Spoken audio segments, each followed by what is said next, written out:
Hey guys, in this video I'll show you how to remove duplicates in Power BI. Now the first thing you need to do is open up your Power BI and open up any report. And all you want to do, come here from the top menu and click on Home, okay? And you'll see a bunch of different options. I want you to come here, you see this one, Transform Data. Go ahead and click on it. I'll give you a drop down. I just want you to go ahead and click on this first option that says Transform Data. This will open up the Power Query Editor, as you can see right here.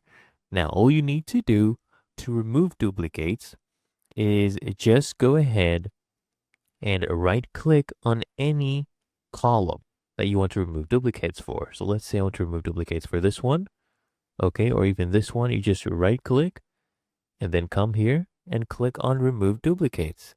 As you can see right here, the duplicates will be removed. And all you need to do is go ahead and close this, okay? Close the query settings, come here, close this, and once we go back to home, you'll see that this will ask to be saved, okay?